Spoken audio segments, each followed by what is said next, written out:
guys, ituloy natin, okay? So, katulad na sabi ko yung grapes, mas maganda kung medyo, ano siya, yung malata-lata. Ano ba tawag nun? Medyo malambot.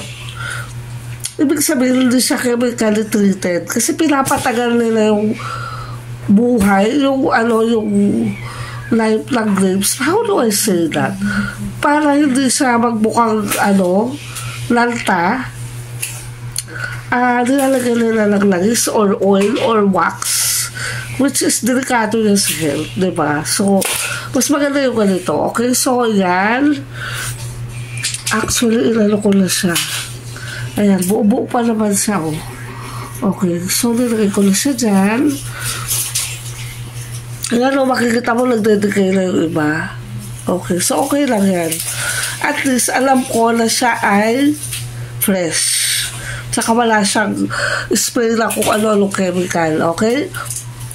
By the way, guys, don't forget to put Bible sa ating mesa. At saka, yung puting dahon. Yung puting dahon, eto nakita ko to, binigay sa akin sa City Hall ng Maynila. Nung naka-duty kami last time. Nilibot nila yung mahal na birhen. Tapos itong mga to, nakasabit siya doon sa paligid. So sabi nung matatanda, swerte daw yan kasi pinapakalagaan siya ng mga good spirits, yung mga guide, yung mga angel. So maglagay kayo ng puting dahon. May nabibili sa Robinson, nakakita ako. Puting dahon siya, lagay doon sa mesa o sa ano no, sa kama, palapit sa kama. It's angel yan. Parang symbol siya na inaalagaan siya ng mabuting espiritu, okay? So, ang symbol ko ng Christmas is, as you can see, ang mga cherries. Okay, kahit fake yan, okay lang. Ayan, nilagay ko din doon. Sa kortina ko, cherries din. Okay, ito sa kabila kortina ko, ayun. Lalagyan ko rin ng mga cherries. So, lahat siya, lalagyan ko ng cherries. Kunti pala kasi yung iba yung malalaki, tapos naanuhan siya, mabaho yung amoy dahil sa pintura. So anyway guys, yan yun. Okay, so yung mesa nyo lang, yan nyo lang. Yung Valentine's Day na binigay sa akin, ayan, simple lang siya, diba? So may love doon sa yung dining table. Masanay ako doon sa scatter abundance na sinasabi nila, ay, ang gulo-gulo naman ang buhay mo, gulo-gulo na mesa mo. Kaysa doon sa, hindi kasi ako minimalist. For example, nalulungkot ako, yung bahay namin dati sa Mindoro, malaki. Yung dad ko, very minimalist siya. Sen, ayaw na may kalat. So ako baligtad ako, mas magiging masaya ako pag medyo nakikita ko yung mga gamit ko. Pero naturally hindi naman nakakalat. Okay, so ito lang ha, share ko lang. Balik tayo sa prutas. Okay, so ang unang list natin ay ang longgan. Okay, konti lang yan ha guys. Kasi 500 lang ang ano natin eh, budget. Okay, and the next ang apple. Pinili mapupulang apple ha. Mas maganda. Mas mapula, mas malutong. Dalawa. Tapos longgan. Tapos ito lemon. Kailangan may yellow para masaya daw. And then of course ang kiwi. Sinamahan ko siya ng kiwi. 3, 2. Ito favorite ko to, cat. Pero may tawag sila dito eh. Mandarin. Product of China. Ang dami nito sa China. Nung pumunta ako sa China, nung college ako, ang dami nilang cat. Okay, so yun lang ang gusto natin sa China, no? Magtataka ka, ang mura-mura ng mga bilihin na inaangkat nila dito sa atin. Kahit hindi siya ganun ka-quality, pero mura siya, nakakatigam tayo ng mga ibang luxury item. Diba? Na yung iba lang mayayaman na mayroon. So, naano natin yan because of China. Okay, next, siyempre ang kiwi, ang orange, okay, ang dalandan, mura lang ang dalandan, guys. Imagine, 10 pesos lang.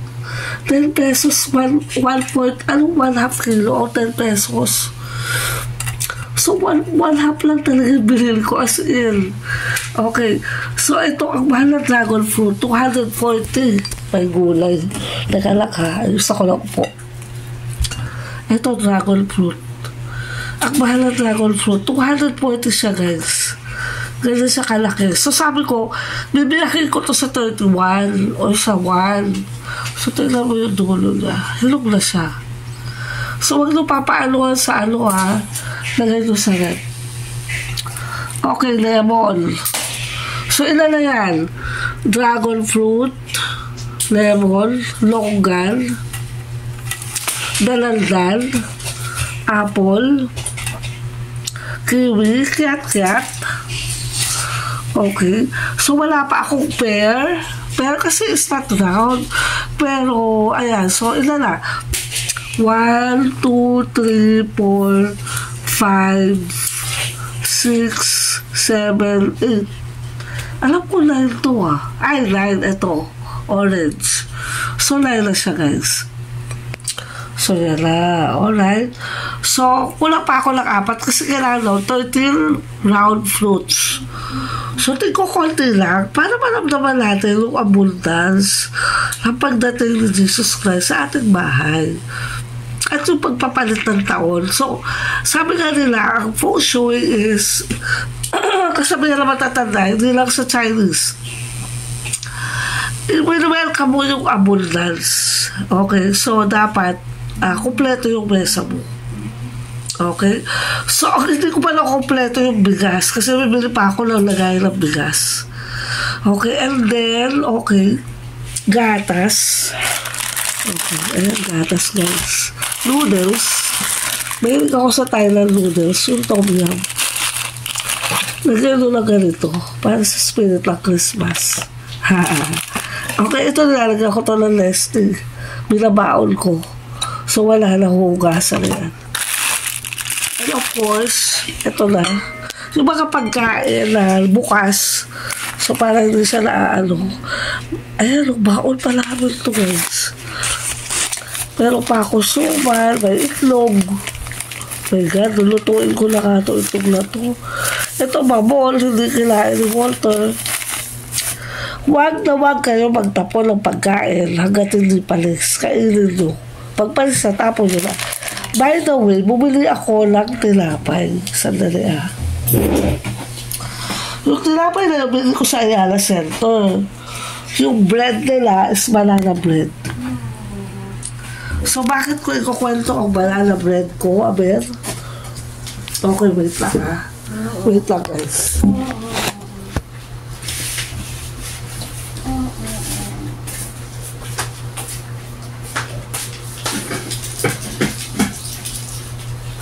Ayan. Dadalhin ko kayo sa kitchen ko, ha. So, ito ang kitchen ko, guys. Ayan. Yan. Sarap. Okay. So, ito na. Ayan ang banana bread ko. Okay. So, yan. Bibili pa ako ng isa kasi ang sarap. Bibiyakin ko yan. Dudurugin ko ulit. Lalagyan ko ng gelatin. Ibibigay ko ulit. Lalagyan ko siya ng wine, cherries, dried mango, glazed fruit para maging fruit cake. Okay, ito nagtataka kayo. Last ko yan. Yan ang aking maintenance. Okay? So yan, huwag kayong mawawala ng bawang. Pakontra sa aswang. Yes, oo. Lalo na kung kayo ay may bata. Okay? So lagi akong may bawang. Hindi ako nawawala ng bawang sa bahay. Okay. So, ito naman, ano to ano ba tawag dito? Ruyi. Okay. So, yan. Sa igot, Chinese igot. Meron ako, kahit saan din lumikon, meron ako Chinese igot. Ayan o. So, ito yung lumang pera ng Chinese. Noong una panahon, they don't have money. They use Chinese igot or igot. Yung tinitrade nila para mag-trade, para makabili ka ng goods. Okay, so sa unahan ng bintana ako, Alam mo yung mandurugaw? Nakakatakot. Yung mandurugaw, yun yung mga dumudugaw sa bintana mo pag nagluluto ka. Siyempre sisiraw yung usok. Pag lagay ka ng Sunrox, yan yung mga nakakasulasok lang mo yung sabon, saka ito. So, kung naniniwala kayo sa tikbalang guys ha, okay, so yung mga bintana yun, yung mga tikbalang na umaano sila sa kitchen, dumuduhaw sila, nakikitikim sila. Okay, lalo na pag may puno kayo malapit sa bahay nyo. Ayan naman, hindi nawawala ng horror. Okay, so ito ay yung aking lagaan. Ayan. And then magulo pa yung kitchen ko, sorry. Okay, so yan na. Yan, magulo yan. Okay. So, andito lahat ng mga supot ko, lagay na ng basura. Meron akong ipon na tubig. Ito is not potable, pero dapat may tubig ka daw dyan. Pampaswerte. Okay? At saka itong alahas. Bakit yung alahas nakakadiri? Nakalagay dyan sa sulok yung kalawang. Para hindi siya hinahapunan yung kitchen mo ng langaw. Okay. Saka na mga butik kung ano-ano. Okay. Ito kaldila to sa simbahan. Simbahan lang. St. Jude Tadeo. Silalagay ko siya dyan sa may bintana. At huwag nyo kalimutan ang gunting sa tabi ng bintana. Okay. Para yan doon sa mga gustong kumuha ng kung ano bang kunin. So, pakontra daw yan. Okay. Tsaka yung kawali na maitim. Joke lang. Okay, mamaya ako magluluto ng bacon. Sinare ko na sa'yo ang aking kitchen. Okay, balik tayo doon sa kainan ko. So, ito na. Sasamahan ko siya ng cashew nut. Okay, ginawa siya na namin eh. Masarap Suman. Okay. Ayan. Ito, tapon mo na ito. Oo, yan. So, favorite ng anak ko yan. Okay guys, huwag kayo magpapawala ng gatas. Kung may bata kayo o wala, magkano kayo ng gatas sa bahay. Okay, yan. Hindi ako basta-basta pumipili ng kitchenware. Gusto ko, talaga, cozy, elegant. Ayan o. So kung bibili mo to sa Rustan, ang mahal na nito eh. Abutin lang sa 3,000. Yan, yung mga ganyan. So, nabibili ko siya sa antique shop. Ito. Wala lang ganyan ngayon. This is original crystal glass. This is from Japan. Ito kung ano na to. This one, okay? So, naglagay ako ng glow para daw nakakatikim ka ng iba't ibang pagkain sa buong mundo. Okay? So, ano meron ko dito? Mayonnaise. Snow light. May snow light. Nagbigay ko ng snow light guys kasi daw para masaya yung kainan. Gigamit po namin yan minsan. Eto salt. Eto pepper. Ang pepper ay pangontra sa kulam. Okay, wag kayo lagyan nyo na black pepper yung mga ulam-ulam nyo. Tapos eto, nilalagyan ko to ng oatmeal. Pag yung kape doon sobrang mahapdi siya dyan, lagyan mo lang oatmeal tsaka gatas. Maraming gatas. Okay, that's it. Pansit, guys. Okay, say hello. Hello. Ano yan? Pati yan. Polsa. Ayan, feel niya lang mag-polsa. Kasi naglalaro ko siya. Hindi wala yung mga laruan niya. Okay, guys. So, good night. Okay, tomorrow, pipilitin natin na magkaroon ng melon, watermelon, pakwan. Ano pa ba kulang ko? Watermelon, pakwan. Ano pa? Saging. Ay, hindi saging. Watermelon, pakwan, pear, at saka, yung dalanda, hindi, yung suha. Suha, yung kulay pink. Suha. Okay, so 4 pa yan. Kasi this is 9 fruits. Ganda ni. Gusto ko kainin. So 13, okay? Alright. Happy New Year. Advance Happy New Year, everyone. Happy New Year. Say Happy New Year. Happy New Year. Happy New Year. Okay, so dahil mag-ready na tayo ngayon. Today is December 20. December 29. Okay, 30 na bukas. 31, kailangan kompleto na daw. So, ito na, galing kami ng latex. Ang uunahin nyo guys is yung grapes.